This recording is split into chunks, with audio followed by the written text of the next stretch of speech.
how big this challenge is. Shannon Hearn enjoying his role as the skipper, and Matty Priddis as the Brownlow medalist, another important leader for this team. Just the whole game was a big turning point, I think, for us. There's a big scalp, you know, going over there in front of their home crowd. They were, you know, obviously had a really good year before, and we were still building, and it was sort of trying to find out where we're sort of at. It was sort of a little milestone game for us, I think, you know, going forward, getting a lot of confidence from it. Last time they met was round 5 last year. Port got home by 14 points, but we're into it now. Big clash, Nick Nananui and Lobe. Port Adelaide kicking to the right of screen. Yo's able to get it onto the boot, and they're deep inside the 50. Fluky ball, we got McGuinness, little opportunity, and he had a second crack, and the second was better than the first. It's a goal. The first goal of the game, I had a flying air soccer kick, missed that, and followed it up on the ground. Kicked the goal, ran around like a headless chook, was celebrating, giving high fives everywhere. And all of a sudden they review the goal. I looked at the big screen, I thought it looked good, but somehow they think someone's touched it and no goal. And here's a chance for Hill. He weaved a bit of magic there.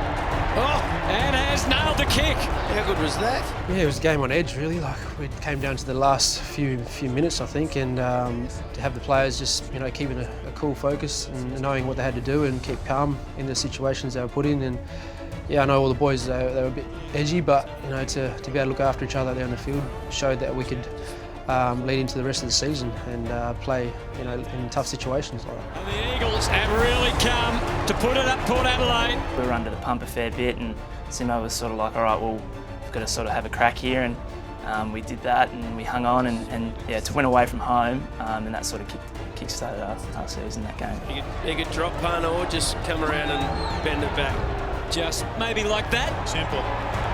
Just like that. Tried kicking the ball out of our 50 and I caught Masto straight in the head. I guess I was lucky his head was there because I miskicked it and it was going straight into their 50, like into the centre. So no, I was thanking Masto for that, but he wasn't too happy. I can remember from that game getting Falcon straight in the face, so that was good. But yeah, I just felt that game was a turning point for us in the year, and we really built some confidence off the end of that. So that snowballed on for the rest of the year, and yeah, it's a great day. Cripps runs it in and kicks the goal. He went short instead to Shuey. Does he go with it? He went with the moment, and the moment was his.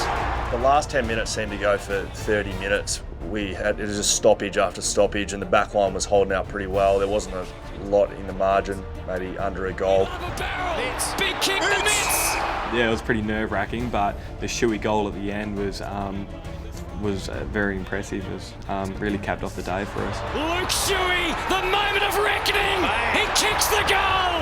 You would have thought we'd won a grand final. On the bench there, we were all going pretty nuts. I remember Tommy Sheed being on there with me, and we were all pretty excited. We all stood up on the bench and were celebrating, so yeah, that was good. The West Coast Eagles has a new contender emerged. The backs we all hugged. Look, I don't know. So if you check the footage, I reckon there's a fair chance it was a big group, back six group hug, I think.